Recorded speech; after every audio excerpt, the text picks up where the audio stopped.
Y otro chico por aquí.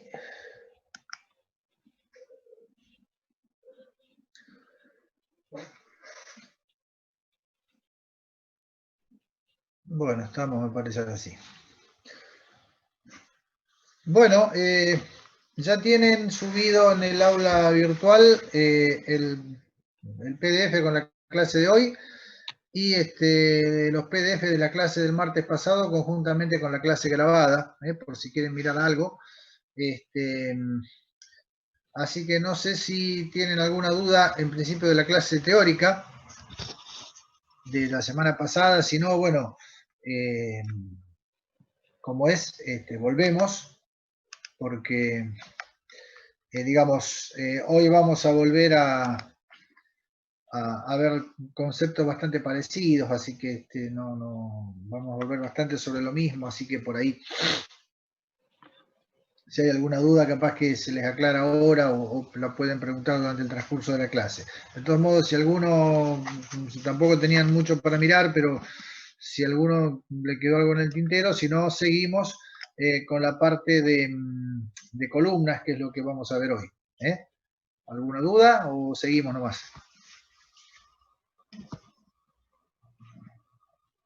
Bueno, seguimos adelante. Esta clase entonces vamos a seguir con el diseño de columnas, es la anteúltima, después nos queda una clase un poco más corta donde vamos a hablar sobre el diseño de nudos de pórticos.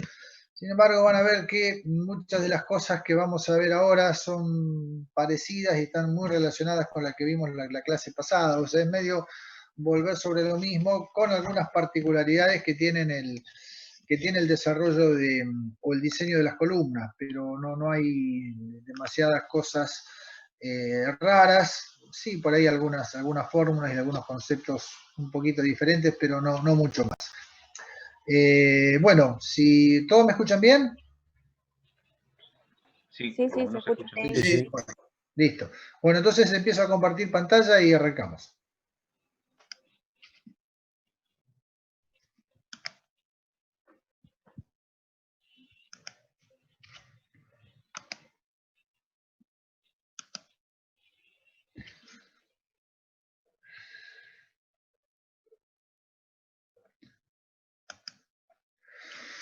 Bueno, entonces la idea es seguir con lo que es el diseño sismo resistente por elementos, y ahora en particular vamos a ver algunas particularidades, valga la redundancia, correspondientes al diseño de las columnas. Muchas de las cosas, insisto, son parecidas a las que ya hemos visto. Por ejemplo, digamos que, bueno, tal cual dice acá, los momentos flectores, o sea, todos los esfuerzos, momentos flectores, corte y digamos, esfuerzo axilo normal, que resulten de un análisis elástico, que represente el nivel del sismo de diseño. Hay que amplificarlos, que ya vimos cómo hacíamos, reconociendo los efectos que se producen durante la respuesta dinámica. ¿Para qué? Para asegurar que se produzcan las rótulas plásticas donde nosotros queremos que se produzcan. O sea, nosotros asignamos lugares donde se van a producir esas rótulas plásticas, esas, digamos, las diseñamos con los esfuerzos que salen o que surgen de la redistribución de momentos que se hace después del análisis elástico, y el resto de los lugares los diseñamos con un esfuerzo mayor, aumentado en un cierto valor que denominamos sobre resistencia, para garantizar que durante el sismo, en la medida en que se van desarrollando las rótulas plásticas donde nosotros elegimos que se produzcan, el resto de la estructura siga bajo un régimen elástico, y para eso habíamos visto que teníamos que elegir un mecanismo de colapso definiendo nosotros la ubicación de esas rótulas plásticas. Bien. Digamos que en las columnas vamos a hacer algunas apreciaciones un poquito distintas. En general, digamos que las columnas nos van a interesar, salvo algún que otro lugar, que estén siempre en el rango elástico. Nosotros hemos dicho que el concepto que manejamos es el de columna fuerte, viga débil. O sea que las columnas en general las vamos a diseñar con un momento amplificado multiplicado por un cierto valor de sobreresistencia, salvo en 2 o 3 casos particulares donde sí vamos a admitir rótulas. Pero en principio, digamos, el hecho de aceptar que se formen rótulas en una columna va a ser menor y en algunos lugares muy especiales nada más. O sea, lo que queremos es que no se produzcan columnas y que, rótulas en las columnas y que permanezcan en el rango elástico por acción de, digamos, de los momentos que les transmiten las columnas que están, las vigas que están vinculadas a esas columnas. Bueno, entonces, esto ya lo hemos visto. Lo que tenemos acá es, vamos a volver para atrás. Lo que tenemos acá, que el momento de la columna vale un cierto factor de sobreresistencia mayor que 1, que ya vimos cómo se determinaba, por el momento E, que es el que le transmite el sismo. O sea, lo que vamos a hacer siempre, acuérdense, el que aumentamos, el que mayoramos es el momento del sismo. Y este valor, el coeficiente phi sub 0, también hemos visto que se calculaba como el lambda 0, que era el factor de sobreresistencia del material, en este caso del acero, que multiplicaba al momento nominal o ideal de nuestra sección, dividido el momento producido por el sismo. Esta expresión llevaba a que este phi sub 0, en condiciones ideales, con el factor de sobreresistencia del material, que ya habíamos visto, el acero era 1,40, y el factor de reducción de capacidad de la norma, 0,90, daba 1,56. Por supuesto que este valor no necesariamente va a ser exactamente igual a 1,56, porque este momento nominal, digamos, no va a estar por ahí diseñado justito a este valor, o sea, va a ser, digamos, este momento nominal puede variar porque, no sé, la armadura comercial que nosotros ponemos es diferente, entonces la viga va a resistir un poquito más de lo que necesitamos, o sea, puede ser que pongamos un poquitito más de hierro, o sea que, en general, puede ser que este phi sub 0 sea un poquito mayor que lambda 0 sobre phi. En este caso, nuestra resistencia de diseño va a exceder la requerida, lo cual no nos importa demasiado porque lo que nos interesa es que la estructura esté dentro del rango elástico, así que si ponemos 1 centímetro o 2 cuadrados, un poquito más de hierro, vamos a gastar plata, pero no vamos a tener problema de resistencia. Pero si por algún motivo este valor resulta menor que lambda 0 sobre phi, entonces sí tenemos una deficiencia en términos de resistencia que vamos a tener que arreglarla, o sea, colocar más armadura seguramente. Por eso es que este factor phi sub 0 es un poco más amplio que este valor de lambda 0, además de que lo incluye, porque además del valor de lambda 0 también contempla el factor de reducción de resistencia y contempla fundamentalmente las discrepancias que puede haber entre las armaduras, digamos, justas de diseño y las armaduras reales que yo puedo colocar por una cuestión de disponibilidad de diámetros comerciales o incluso por razones prácticas. Además, digamos, contempla alguna posibilidad de mayor demanda porque sobre la viga yo también tengo cargas verticales, no tengo solamente el sismo, así que estoy poniendo por ahí en mi diseño algún hierro adicional. En fin, o sea que puede haber algunas cantidades de variaciones entre, digamos, o sea, este phi sub 0, digamos, es un poquito más amplio entonces que este valor de lambda 0 y contempla algunas desviaciones que puedan ocurrir durante el proceso de diseño. Bueno, ¿qué es lo que pasa? Los momentos en las vigas y columnas tienen que estar en equilibrio, obviamente. O sea que en el nudo, digamos, tenemos que tener equilibrio. Por lo tanto, digamos que si yo tengo que amplificar momentos en los extremos de las vigas, necesariamente tengo que amplificar los momentos en las columnas. Lo único que no tengo que amplificar son los momentos de carga gravitatoria. Eso los dejo como están,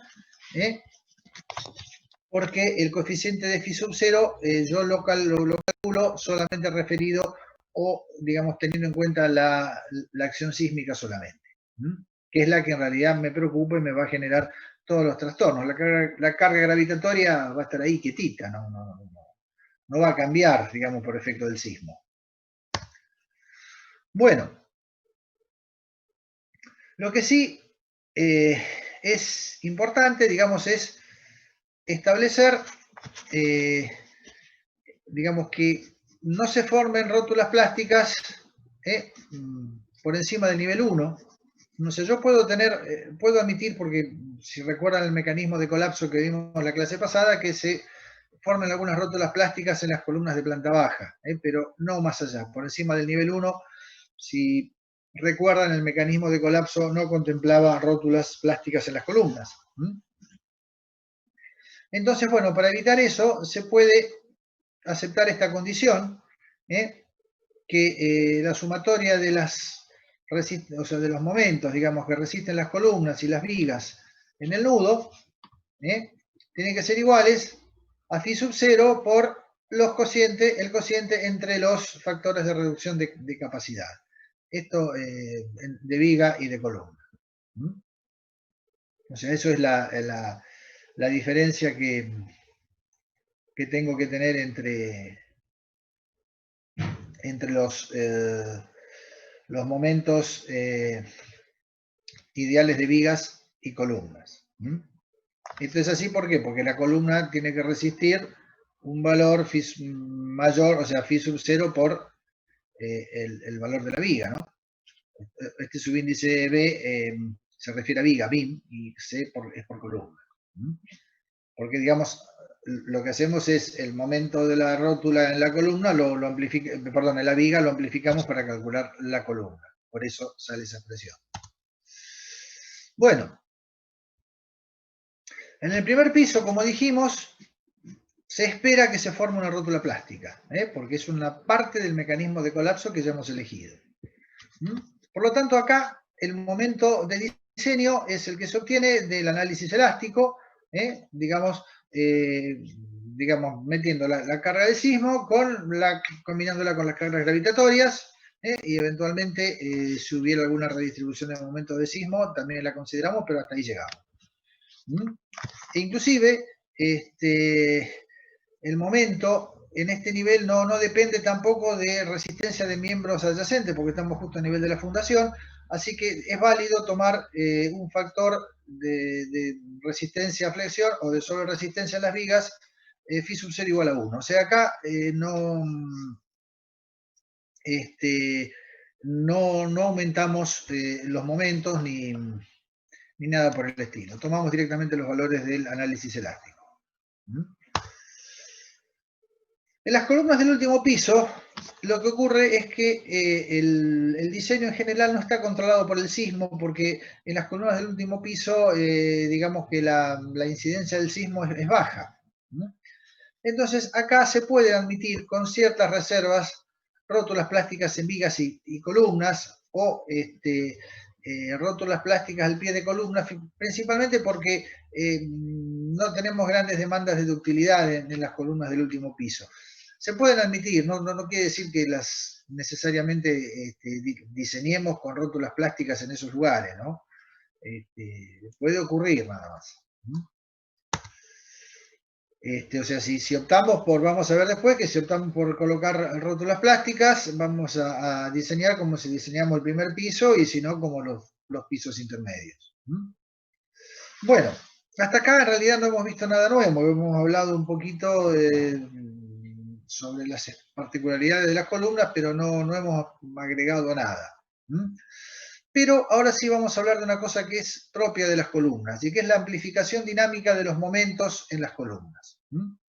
Nosotros, en principio, calculamos o trabajamos con el método estático y obtenemos digamos, un diagrama de momentos, un diagrama de esfuerzos, que, como también habíamos hablado, corresponde o es válido para el modo fundamental de vibración de nuestra estructura, que también hemos visto que es el que produce mayores desplazamientos y en general es el más desfavorable.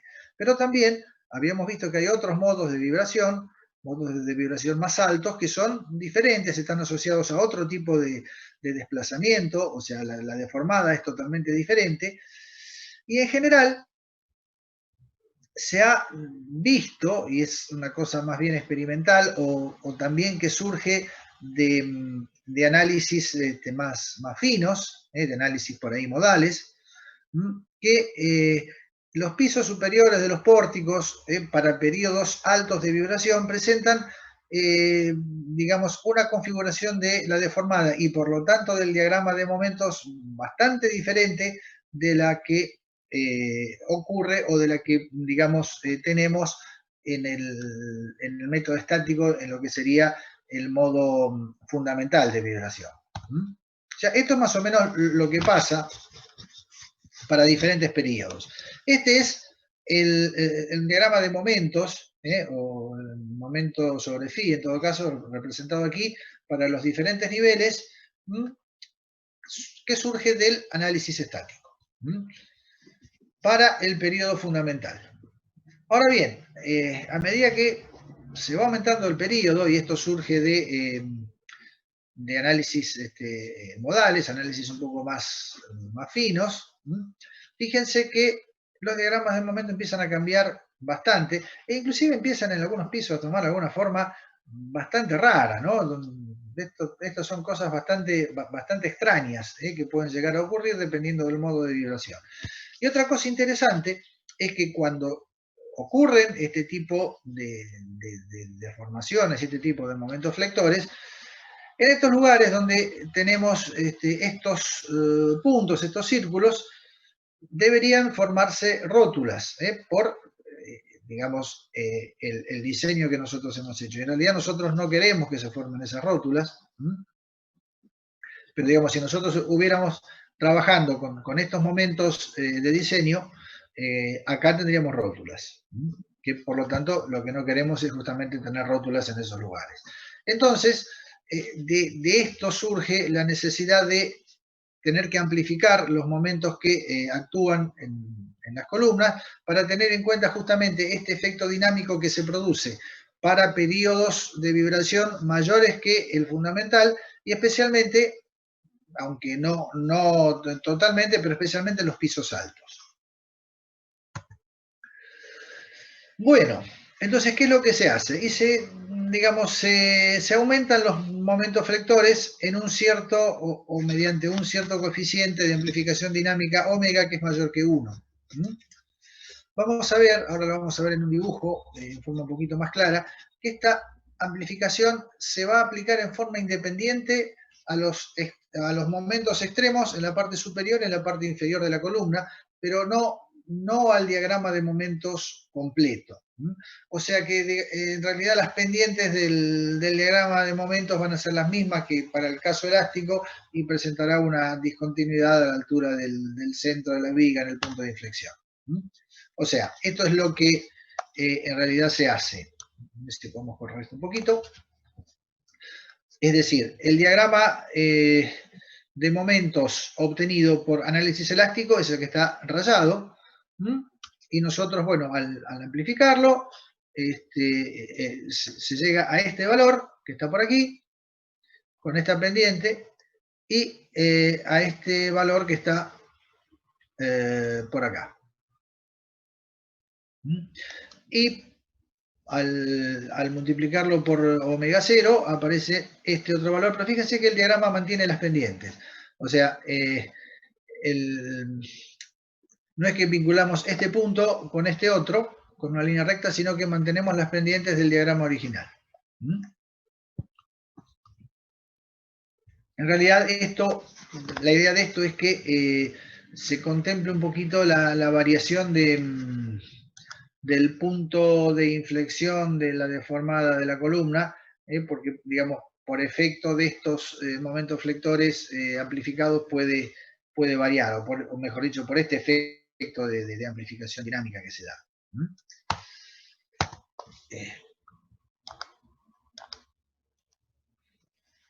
Entonces, fíjense que los diagramas de momentos quedan, digamos, con un corte acá, porque se mantiene la pendiente original. Se los amplifica en los extremos, se le deja la misma pendiente y acá aparece una cierta discontinuidad que un poco viene a poner en evidencia las distintas posibilidades de ubicación de ese punto de inflexión de la deformada. Esto es para un edificio cualquiera. Ahora vamos a ver cómo se determinan estos coeficientes omega, que dependen obviamente de la altura. En general varía un poco para pórticos planos que para pórticos bidireccionales. El caso nuestro, por ejemplo, el edificio que diseñamos son pórticos bidireccionales. Esto, en este caso, es un poquito más desfavorable porque tiene en cuenta o contempla la posibilidad de que el sismo accione en forma oblicua a la estructura, ¿no? Pero digamos que el coeficiente omega vale 0,5 del periodo, que corresponde al periodo fundamental, más 1,1, pero este valor es a partir del 30% de la altura total, o sea, de 0,3 de h. En el primer piso vale 1,1 y en el último piso también, o sea, ahí disminuyen. Y a su vez hay un valor mínimo y un valor máximo que puede tomar este coeficiente omega.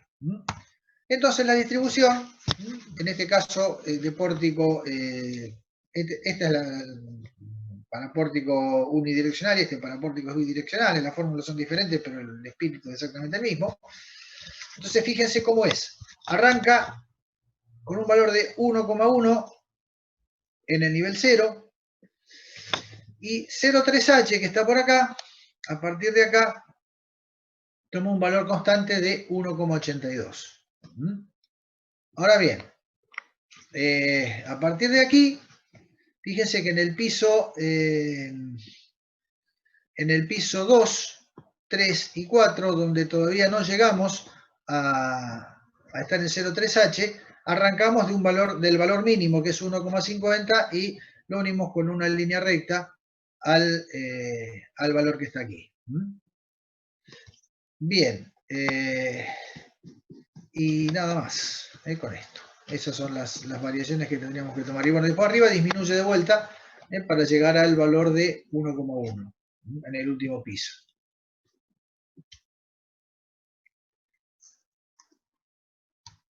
Bueno. Bien. Hasta acá hemos aumentado los momentos. Fenómeno. Ahora vamos a hacer lo contrario. Vamos a establecer algunos criterios para reducir un poco esos momentos que hemos aumentado. Bien. La sección crítica de la columna son las que están adyacentes o pegadas a las caras superiores e inferiores de las vigas, o sea, pero son las caras exteriores de la columna. Pero nosotros, en nuestros modelos estructurales, calculamos los momentos flectores referidos a los ejes. Por lo tanto, en realidad hay una variación entre el momento que tenemos en el eje y el momento que tenemos en la cara de la columna.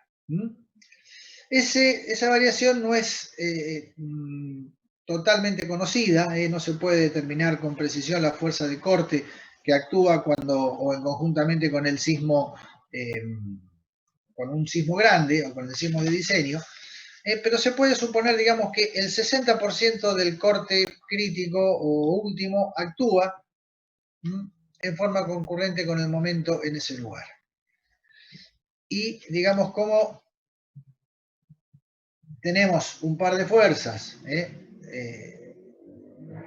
que está vinculado por la mitad de la altura de la viga, entonces el delta M que induce es ese 60% por la mitad de la altura de la viga y por el corte de la columna.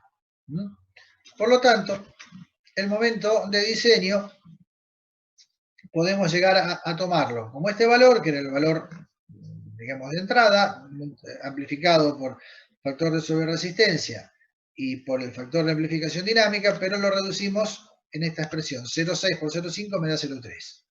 O sea que esto es, digamos, para llevarlo desde el eje de la columna a la cara de la columna. más que a la cara de la columna, a la cara inferior y superior de la viga, digamos, no en el punto de unión de la línea, sino, digamos, contempla el hecho de que en realidad tanto columnas como vigas tienen espesor, más que espesor, altura. Bueno, y a su vez tenemos también otra posibilidad de reducir los momentos de diseño que se dan en el caso de que tenemos columnas poco solicitadas a tracción o compresión, que van a llevar, van a requerir armaduras de flexión grandes, o aquellas columnas que por tener coeficientes de amplificación dinámica grandes o elevados van a requerir momentos de diseño también grandes. Entonces, estas columnas van a tener mucha armadura, van a ser estructuras que digamos, van a tener gran capacidad de ductilidad flexional, y en ese caso, estas columnas especiales se las puede, digamos, se puede admitir una reducción de momentos, pensando en que se puede admitir cierta incursión en el campo plástico, o que es admisible cierta fluencia en estas columnas. En ese caso, digamos, o sea, no es que se aplica a todas las columnas de un piso, sino que se va a aplicar a algunas columnas en especial, que son las que reúnan estas características, y en realidad lo que va a pasar es que puede ser que estas columnas pierdan un poco de rigidez, pero mientras el resto del piso esté en el campo elástico, el resto de las columnas va a absorber o sea, se va a producir una redistribución de momentos, y el momento que eventualmente estas columnas no puedan absorber, los van a absorber las demás. Por eso, esta reducción se va a aplicar solamente dentro de algunos límites, ¿no? En principio, si el esfuerzo normal de diseño es menor que el 10% de la tensión a compresión del hormigón por el área. O sea, estamos hablando de esfuerzos normales chicos. Y digamos que en esas condiciones, el momento último se calcula con la expresión que ya vimos, pero afectada de este valor RM o factor de reducción, que se obtiene de una tabla que está en el reglamento Impress SOC 103 y que ahora vamos a ver. Por otro lado, digamos que en la tabla que se entra con este valor, se entra con el valor del esfuerzo normal último sobre la tensión del hormigón y sobre el área, digamos que también está establecido entre estos valores, donde resulte es la cuantía, digamos que esto se hace para prevenir una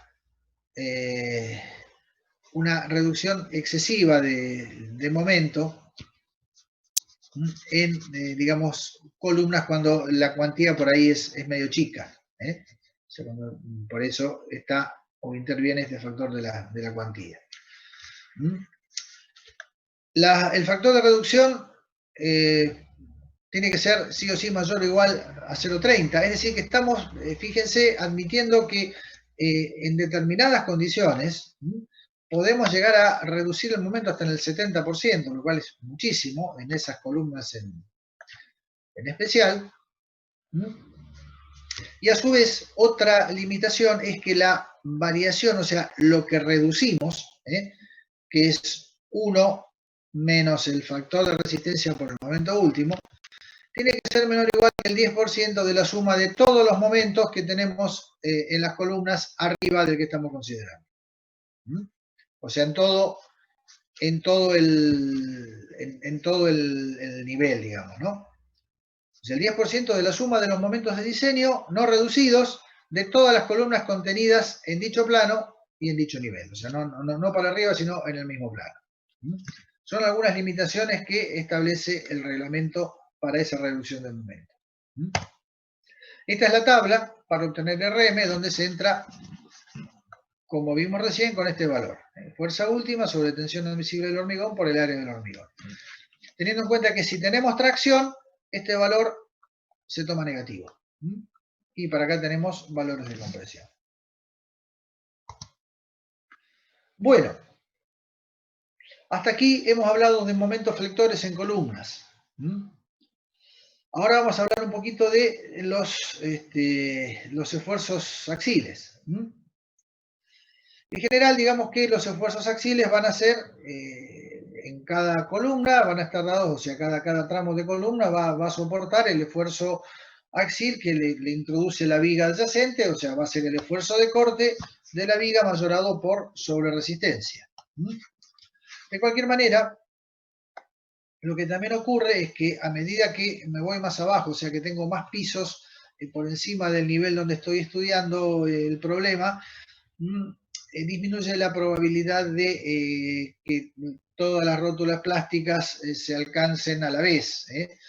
Entonces, puedo tomar un factor de reducción. Este R es un factor de reducción que es menor que 1. Vamos a ver que no es gran cosa, pero bueno, se puede reducir ligeramente la fuerza sísmica. O sea, este factor se aplica a la suma de los cortes de todas las vigas que concurren en la columna y que determinan el esfuerzo normal, pero obviamente no se aplica, o sea, son los cortes inducidos por el sismo, no se aplica a los esfuerzos de las cargas gravitatorias, que a su vez hay que combinarlos.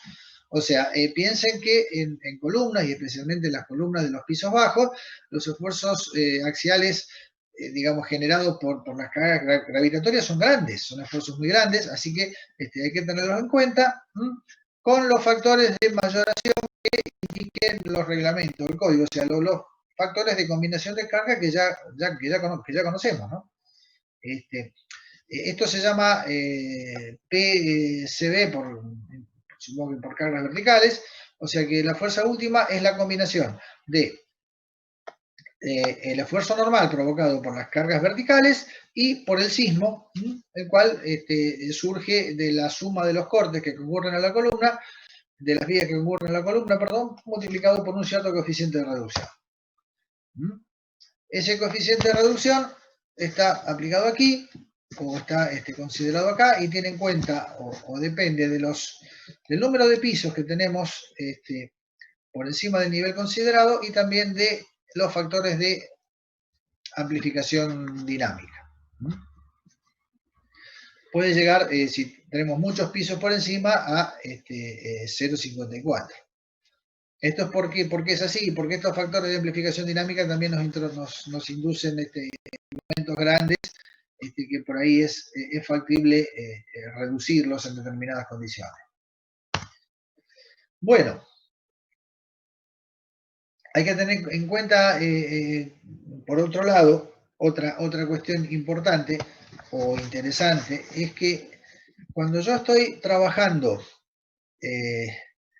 con cargas sísmicas en un pilar central, fíjense que los esfuerzos de corte que concurren a la columna, o digamos en los extremos de la viga, provocados por las acciones sísmicas, son opuestos. O sea que acá, en una columna central, la contribución del sismo al esfuerzo de corte total, o al esfuerzo, perdón, no al esfuerzo de corte, sino al esfuerzo axil que tienen estas columnas, es muy poca. Y de hecho, puede despreciarse. O sea, puede no tenerse en cuenta la contribución del sismo porque los valores se compensan. Por supuesto que vamos a tener todas las cargas gravitatorias que vienen desde el piso superior hasta el último. Esas no nos vamos a escapar. De cualquier manera, cuando trabajamos en una esquina, acá no tenemos compensación y por lo tanto en las columnas en esquina, en las columnas extremas, o sea, no solamente en esquina, sino por ahí columnas extremas de un pórtico, evidentemente acá sí hay que tener en cuenta la contribución del sismo al esfuerzo axil en esas columnas, porque acá, dependiendo de la intensidad del sismo, esta contribución puede ser importante. Bueno, finalmente, se establece también una carga máxima de diseño. O sea que si nosotros llegamos a nuestros valores de carga de diseño, o sea, digamos, si superamos ese valor, por más que la columna verifique, vamos a tener que aumentar un poquito las dimensiones. Y esta carga máxima digamos, se establece por una cuestión de no tener, o de limitar un poco la gran cantidad de armadura transversal, armadura de corte, que requieren estas secciones que toman mucha carga. Por eso se aplica tanto a columnas donde se espera que se formen rótulas plásticas como aquellas donde no esperamos las rótulas plásticas, y básicamente la fuerza de diseño tiene que ser menor o igual que el 70% del coeficiente phi por la carga nominal o la resistencia nominal de la columna, que fíjense, esta resistencia nominal está determinada como una resistencia a compresión. Tensión admisible del hormigón por el área de hormigón menos el área de la armadura, más tensión del acero por el área de la armadura, con un cierto coeficiente de reducción que modifica el valor de Pn.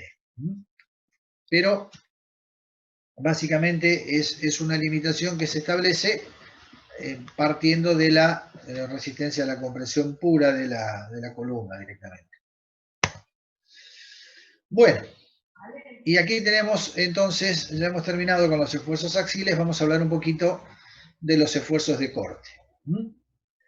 El esfuerzo de corte obviamente se puede determinar, y de hecho se hace, teniendo en cuenta o partiendo del diagrama de momento flector o del gradiente del diagrama de momento flector a lo largo de la columna.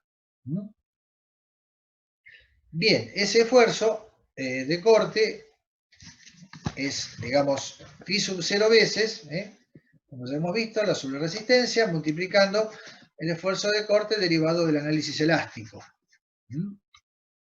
De cualquier forma, puede ocurrir que cuando tenemos el sismo actuando, ese gradiente que nosotros tomamos o que surge del análisis elástico, en realidad sea mucho mayor.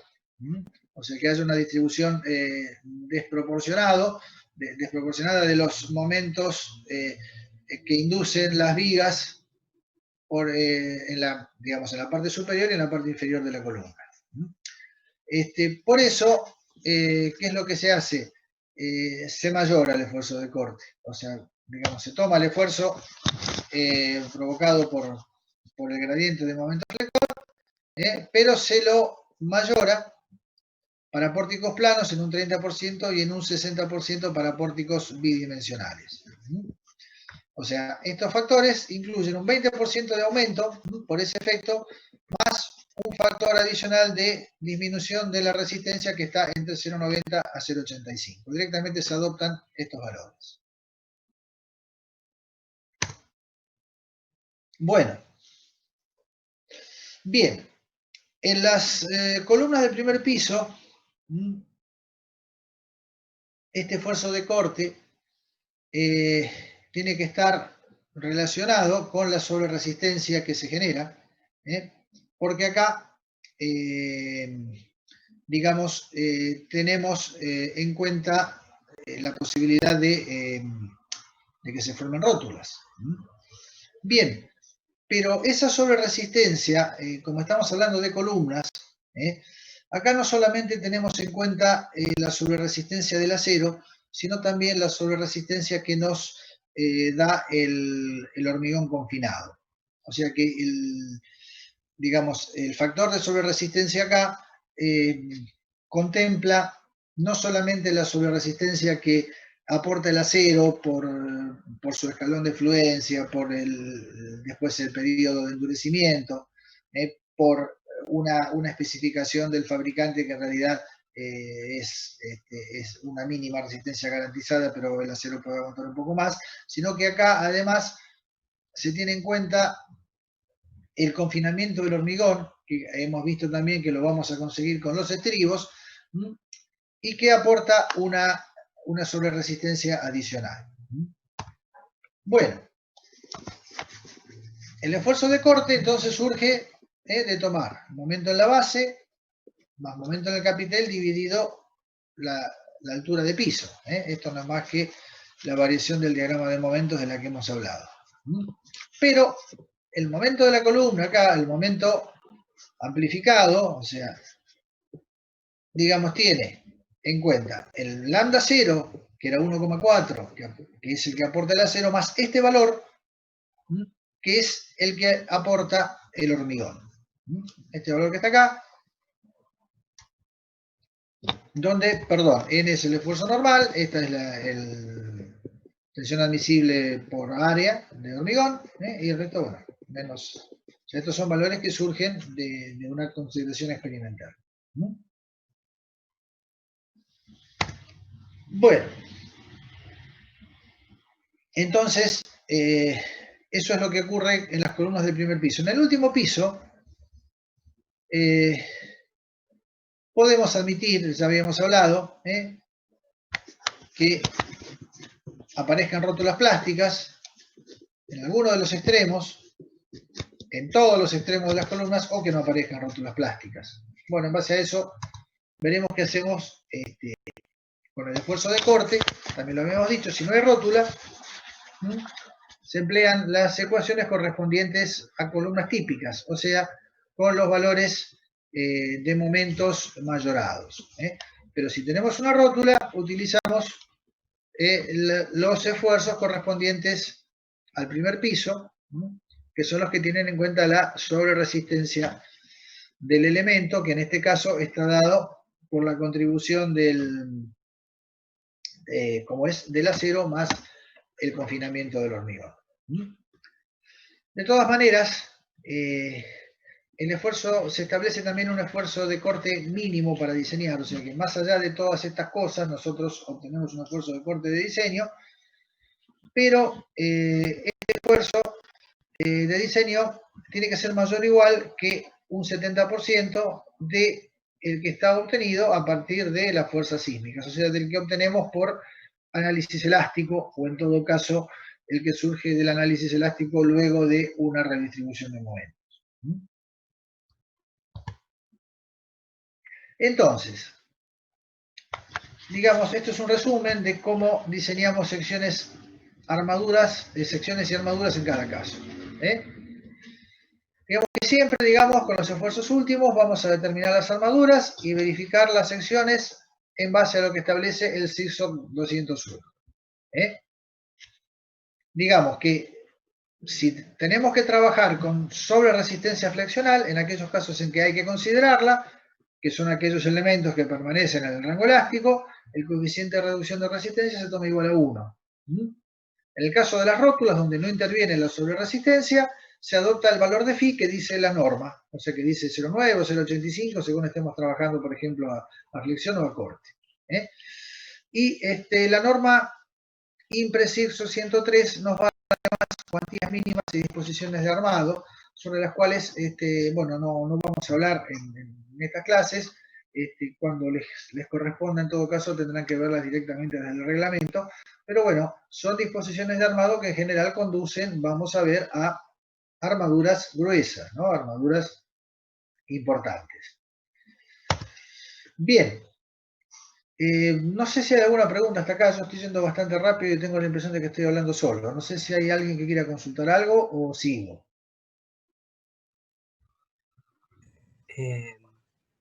Va. Bueno, sigo entonces. No, profe, por ahora no. Bueno, bien, estamos viendo entonces que en algunos casos vamos a tener que admitir rótulas plásticas en columna, principalmente en las columnas del primer piso y eventualmente las del último. Serían los lugares donde es más frecuente que aparezcan rótulas plásticas. O sea, en el primer piso seguramente van a aparecer por una cuestión del mecanismo de colapso que elegimos. La vamos a tener. Bueno, bien. En este caso, ¿qué es lo que va a pasar? Cuando yo tengo un esfuerzo normal grande, voy a tener una armadura importante, voy a tener una armadura de confinamiento importante, y por lo tanto, ya voy a tener muchos estribos, y esto también va a resultar en un incremento de la resistencia que me puede aportar el confinamiento del hormigón.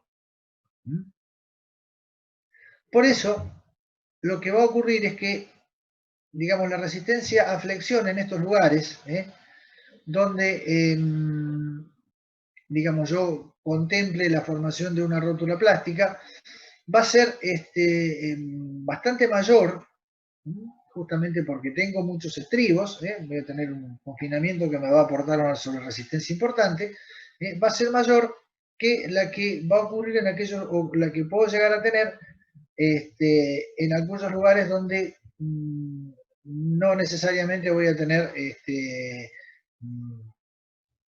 formación de rótulas plásticas. Es decir, que entonces, en general, la zona que voy a tener que confinar, o la zona que va a ocupar la rótula plástica, va a estar relacionada con el esfuerzo normal. Es decir, al tener yo mayor esfuerzo normal, voy a tener más armadura transversal, más confinamiento, y por lo tanto, la zona que voy a tener que confinar va a ser mayor. Bueno, entonces,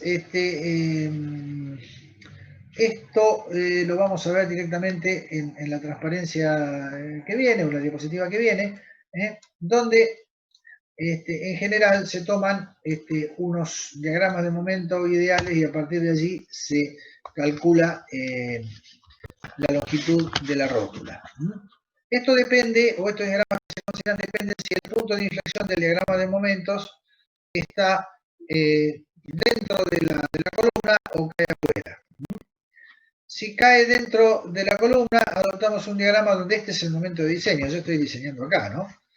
Y la rótula, digamos, la tengo aquí abajo. Entonces, este es mi momento de diseño y arriba lo considero 0. Aunque no sea 0, tomo 0. Yo tomo este diagrama. Y si el punto se me va más arriba, y este sería la pendiente alfa del diagrama de momentos, bueno, tomo una pendiente igual a 0,80 de alfa y utilizo este diagrama. ¿Esto qué es? Esto va a ser para determinar un momento a una determinada altura, que ahora vamos a ver cuál es, la vamos a hacer partiendo de este diagrama y a partir de allí surge la longitud de la rótula plástica. En primer lugar, fíjense que, como dijimos, la longitud de la rótula plástica, la llamamos LP, depende del esfuerzo normal. Entonces, para un esfuerzo normal menor de este valor, vale tanto. Si está entre este valor y este otro, entre el 50% de lo que sería la resistencia a la compresión, esto es la resistencia a la compresión de la sección de hormigón. Si está para menos del 25%, vale. El mayor valor entre la máxima dimensión de la sección transversal de la columna y la longitud, donde el momento supera el 80% de M columna, M0. Volvemos para atrás. El 80% de este valor que está acá. O sea que, fíjense que el 80% va a ser una longitud más cortita que para valores más grandes. El 80%, estamos en el caso de menores esfuerzos normales, la longitud de rótula plástica es más corta. Seguimos para adelante. Acá fíjense, ahora es el mayor valor, entre 2 veces la máxima dimensión de la sección transversal, allá era una sola vez, y la longitud donde el momento supera el 70%, o sea que me voy más arriba en ese diagrama de momentos ideal que adopté para justamente determinar el valor de LP. Y si me voy, digamos, para valores de esfuerzo último más grandes, que están limitados por este 70%, acuérdense que habíamos tomado como valor límite,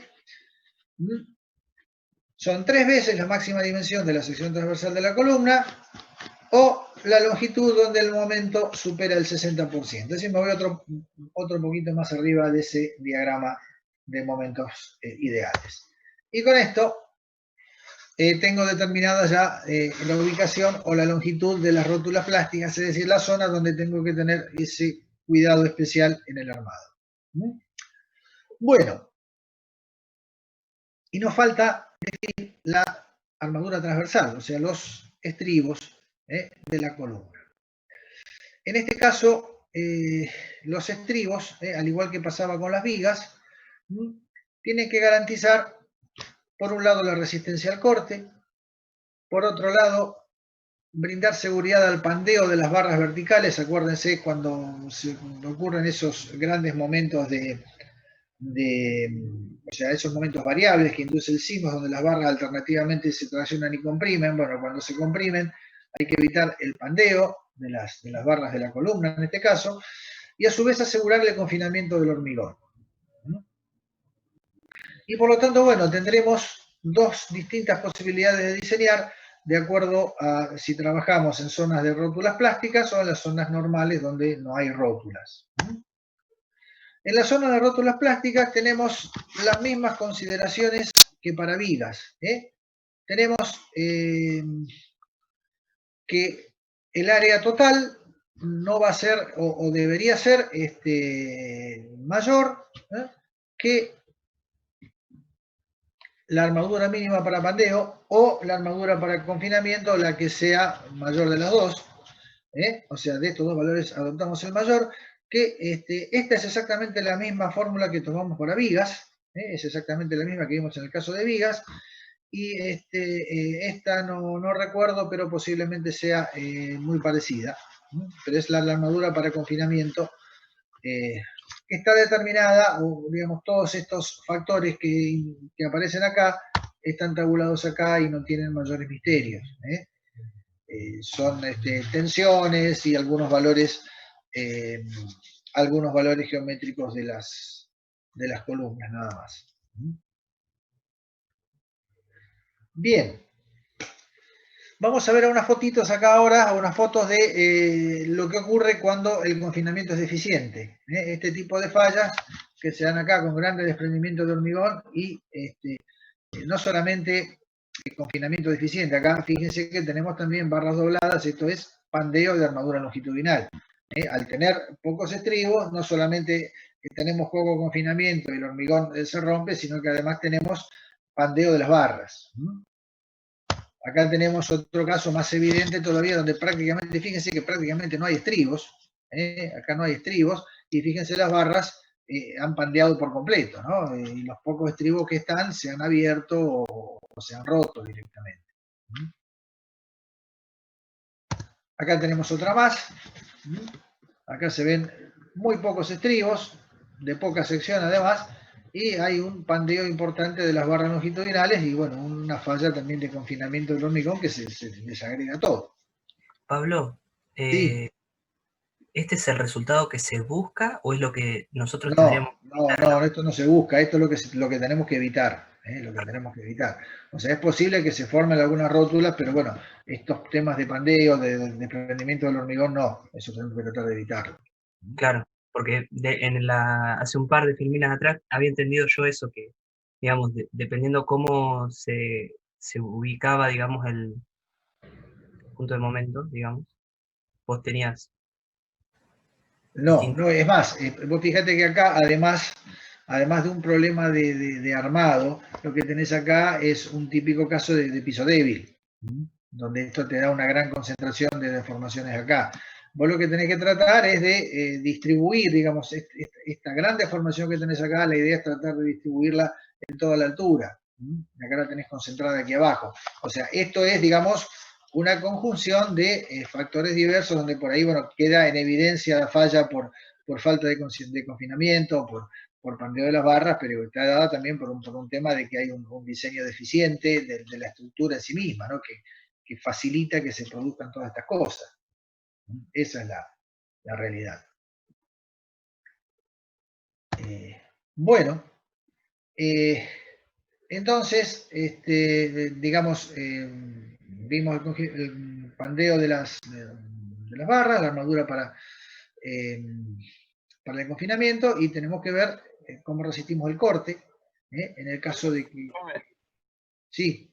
Hago una consulta. ¿Difiere mucho la armadura para pandeo con respecto a lo que es sismo, a diferencia, por ejemplo, de la separación que establece el CIRSOC 201 para una columna simple? Sí, vas a ver ahora cuando terminamos te voy a mostrar unas fotos, vas a ver cómo quedan las armaduras. Sí, sí, sí. Sí, hay una concentración de tribus muy grande en general. Ahora vas a ver una foto y te vas a dar cuenta. ¿Mm? Gracias. En cuanto al esfuerzo de corte, que también tenemos que resistir, depende también si tenemos esfuerzos axiales bajos, donde no tenemos prácticamente efectos de confinamiento, tenemos una relación entre la carga de diseño y lo que resiste el hormigón muy chica. En ese caso no consideramos resistencia o colaboración al corte por parte del hormigón y vamos a mandar o a resistir todo el esfuerzo de corte con armadura. Bien, si el esfuerzo axial aumenta, se puede considerar una contribución gradual a medida que aumenta la compresión, que está dada por esta expresión que está acá, donde B sub B es una tensión de resistencia al corte, que es igual a las vigas, que depende de la raíz cuadrada de la tensión a compresión del hormigón. Esto es exactamente igual a lo que vemos para vigas.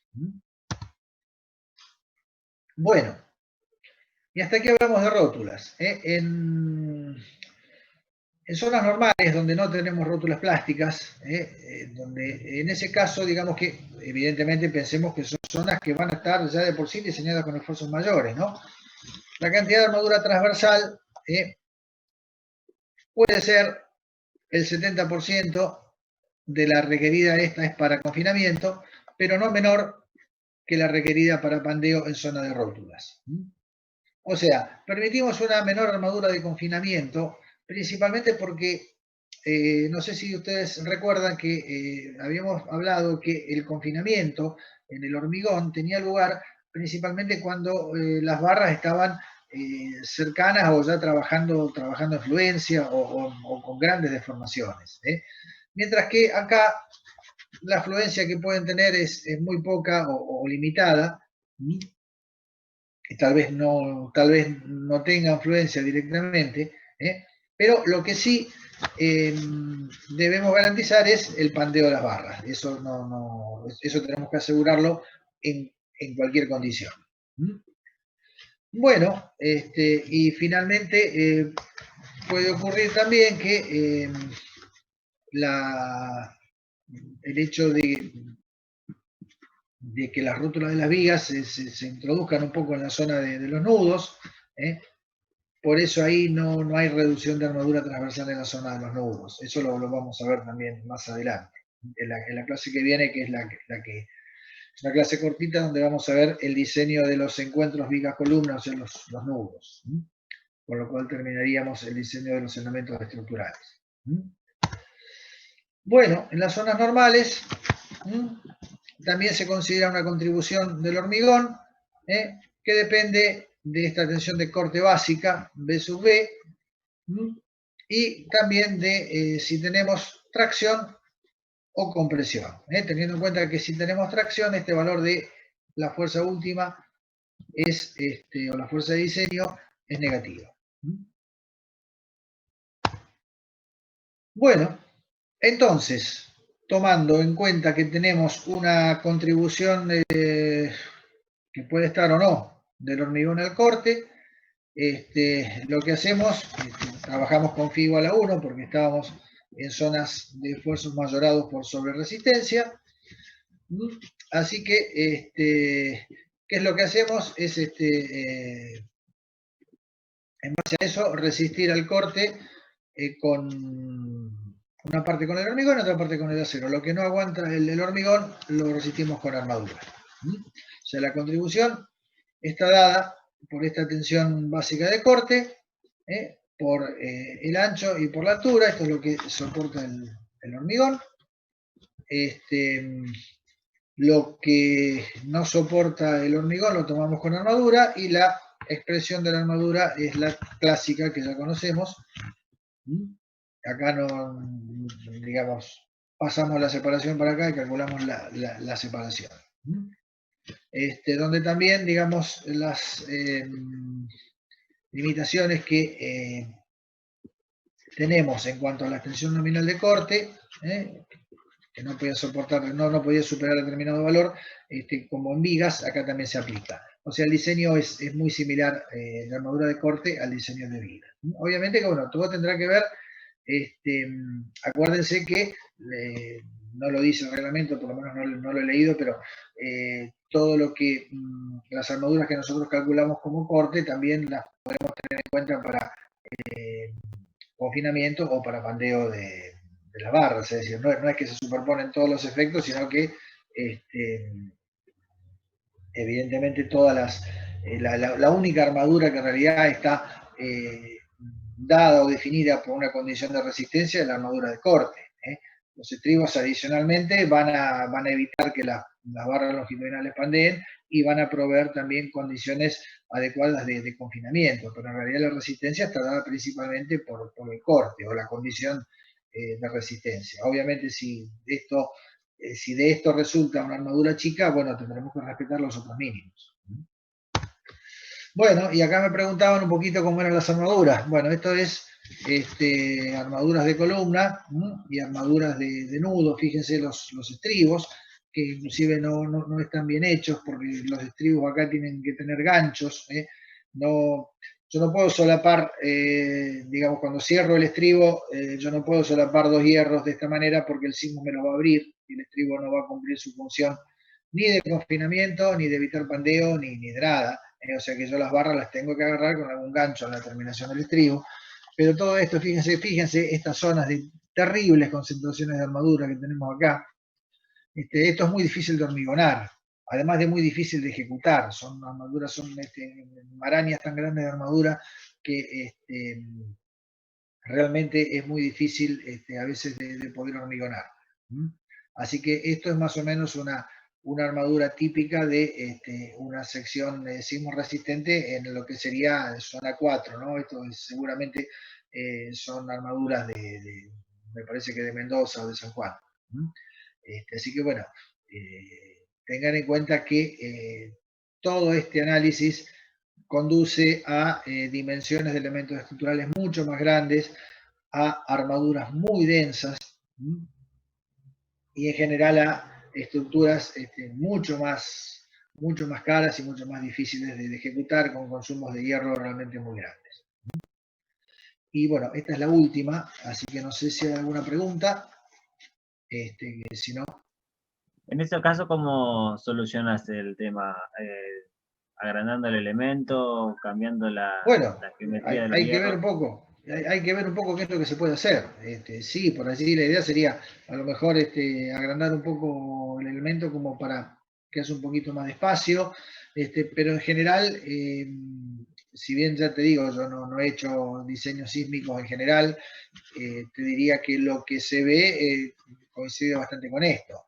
Es decir, porque tampoco podés, o sea, estas vigas, estas columnas ya son muy grandes, o sea que a veces agrandar el diseño tampoco es una posibilidad, o una posibilidad no es una posibilidad fácil de realizar, digamos. A veces hay limitaciones muy grandes en cuanto a esto. Pero sí, la idea sería esa, tratar o de a lo mejor buscar alguna barra, un diámetro un poquito mayor y espaciar los hierros, pero bueno, ya también está trabajando siempre con diámetros grandes. Doblar estos hierros ya nomás es un trabajo bastante grande, que no sé, si vos agarrás un cementista acá de la localidad no está acostumbrado a hacerlo. Entonces es un tema bastante complicado. Pero sí, hay que, obviamente, en todo proceso de diseño, tenés que buscar una solución, digamos, que satisfaga dentro de lo posible los requerimientos digamos, bajo condiciones aceptables. Uno muchas veces adopta soluciones de compromiso porque no puede adoptar otras mejores, pero bueno, sea como sea, lo que sí es, la solución tiene que verificar o cumplir con todas las verificaciones, ¿no? Y ser de ejecución posible. Después, si es más difícil o menos difícil, si por ahí tenemos que programar un hormigón a lo mejor más fluido para poder hormigonar o algunas condiciones de vibrado, bueno, veremos qué se puede hacer. O sea, son todas variables con las que hay que trabajar para tratar de que no solamente el diseño, sino después la ejecución de la estructura llegue a buen término, digamos, ¿no? Esa es por lo menos la idea que se busca con todo esto. Perfecto, gracias. Bueno, muy bien. Bueno, listo, ya paramos la grabación. No sé si queda alguna otra pregunta más. Esto es lo que tenemos dejamos de compartir, esto es lo que tenemos en base a esfuerzo de corte. No sé si ha quedado alguna otra duda o alguna cosa que quieran preguntar. Yo por ahí fui medio rápido, así que espero que hayan entendido todo. Pero no, tampoco se vuelvan muy locos con esto. La idea es, digamos, que tengan un pantallazo de cómo se diseña, pero lo más importante, creo que lo que se rescata de acá es que, bueno, las rótulas o la zona de rótulas plásticas se diseñan de una forma y el resto de la estructura se diseña de otra. Después están las particularidades de cómo se determinan los esfuerzos, después viene, digamos, lo que es la letra chica. Pero el concepto más importante es este. Después, obviamente que van a tener que, digamos, si les toca alguna vez hacer un diseño sismo resistente, van a tener que leerse el reglamento de punta a punta y entenderlo, cosa que no es sencillo. Esto lo que buscamos es que tengan alguna idea de a lo que se van a enfrentar, de las consideraciones que tienen que tener en cuenta y fundamentalmente del funcionamiento de este tipo de estructura, que es diferente a las estructuras convencionales que no soportan sismo. En ningún lugar o ninguna otra estructura convencional hablamos de rótulas plásticas, ni de sobreresistencia, ni llevamos los materiales a las exigencias a las que los sometemos bajo una solicitación sísmica. Como siempre les digo, como les dije al principio, la solicitación sísmica es la solicitación así con mayúscula, bien grande, y que ojalá que no ocurra nunca. Pero bueno, si ocurre, hay que estar preparado para resistirla de la mejor manera posible. Y siempre, digamos, en general, estas soluciones que se adoptan son soluciones que han demostrado tener cierta eficiencia, pero siempre aparecen digamos, problemas nuevos y, digamos, cada sismo suele arrojar o suele poner en evidencia problemas de diseño. O sea, tengan en cuenta de que si ustedes hacen algo mal en cuanto al diseño, en cuanto al detallado de la armadura, si la armadura está mal ejecutada y hacen que los estribos, o permiten que los estribos se puedan abrir, el sismo se los va a encontrar solitos y se los va a poner en evidencia. Así que, más allá de eso, no sé, en los sismos siempre aparecen desastres que muchas veces son estructuras más viejas que colapsan. No sé, hay un montón de variables que evidentemente no es posible tenerlas en cuenta, pero digamos que, bueno, este tipo de estructuras ha demostrado ser más eficiente y que bajo un sismo de gran intensidad, lo más importante es que no se nos caiga, ¿no? Después, la idea de esto es que el soporte con mucha eficiencia los sismos de mediana intensidad, y después, bueno, si se tiene que dañar, paciencia mientras no se nos venga abajo la estructura. O sea, si tuviéramos que trabajar bajo un sismo muy grande o diseñar con un sismo muy grande, y todo en el rango elástico, sería todavía mucho más terrible las armaduras y las secciones que requerirían, ¿no? Esa es la idea de todo esto. Bueno, no sé si hay alguna pregunta más.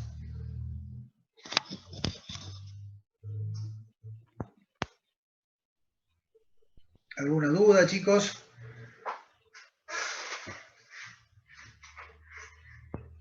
De mi parte no, profe. Bueno. Por mi parte tampoco. Bueno, genial. El martes que viene terminamos con la teoría. Nos queda una clase parecida a esta, pero un poco más corta, que va a hablar sobre el diseño de nudos, así que ya con esto concretamos la parte teórica. Entiendo que la parte de sismo ha sido bastante densa, bastante larga, así que hay muchas cosas para asimilar de todo esto.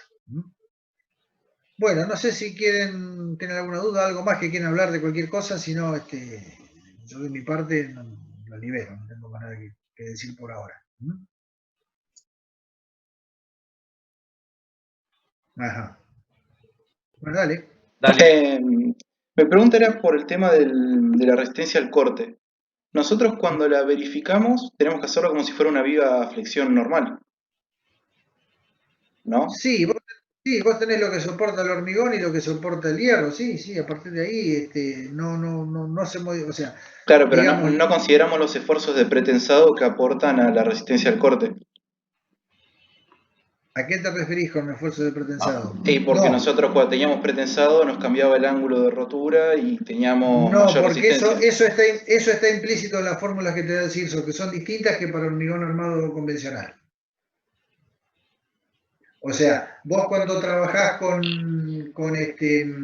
pretensado, o digamos, con la fórmula de esfuerzo de corte, que, digamos, la resistencia del hormigón o que te aporta el hormigón al corte en una configuración pretensada es mayor que la que tenés bajo una condición de hormigón armado. Directamente la fórmula te da una resistencia mayor. Ah, está bien. Y después con el tema de los estribos que nosotros colocamos. Por lo que a mí me estaba dando, me daba que no necesitaba estribos, que el hormigón ya lo resistía por sí solo los esfuerzos de corte. Bueno, pero tenés que colocar una armadura mínima. Ponemos la mínima directamente en ese caso. Sí, en ese caso una armadura mínima. Sí, siempre la viga la tenemos que armar como una viga sin pretensado, hay que armarla la viga mínimo. Si no te da armadura de más, lo tenés que armar como si fuera una armadura para una viga común. ¿Sí? Ah, está perfecto. Está perfecto. No, era eso nomás. Muchas gracias.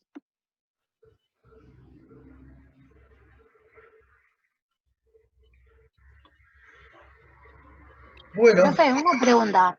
Sí. Antes que nos vayamos. ¿Va a haber un próximo cuestionario? Un cuestionario más va a haber. Vamos a ver cómo lo armamos. La idea es que ver de todo esto qué es lo que podemos extraer, digamos, para que no sea un cuestionario tan complejo ni tan denso para ustedes. Pero sí, va a haber un cuestionario que va a incluir entre pisos sin vigas y la parte de sigma.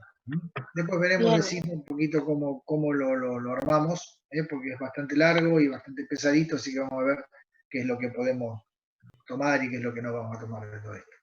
Ok. ¿Y tienen una fecha posible? No. Mira, la fecha, la idea es que consensuarla con ustedes.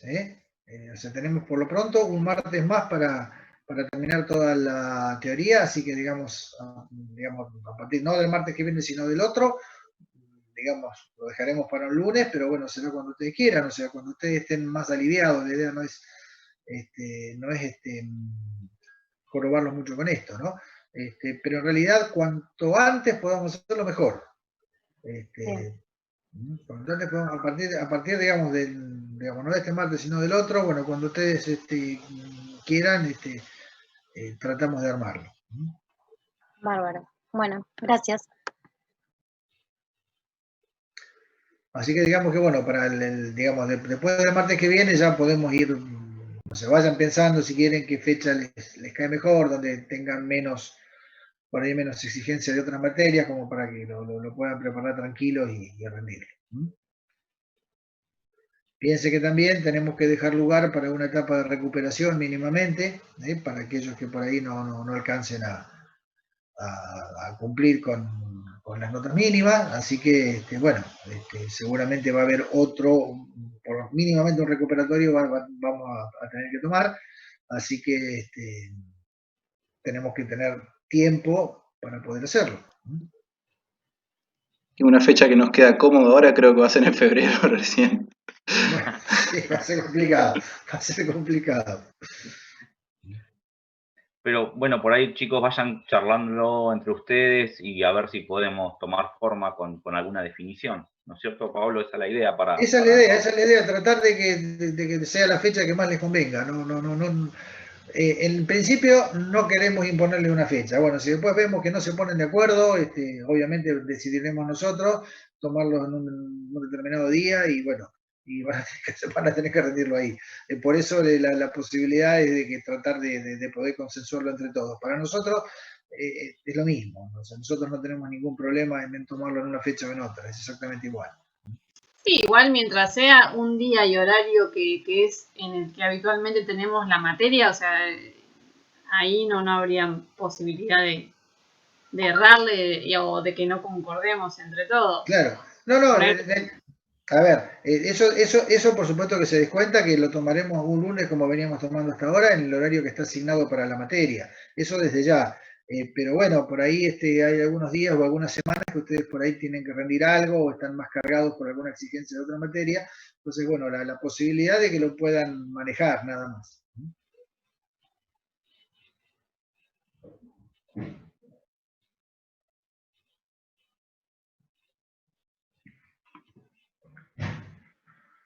Bueno.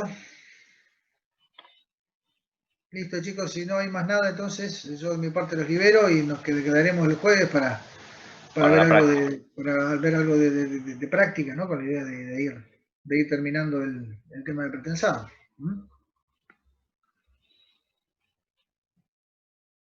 Está bien, entonces hasta el jueves. Bueno, nos vemos el jueves. Hasta luego. Nos vemos, hasta luego. Chao chicos, hasta el jueves. Chao.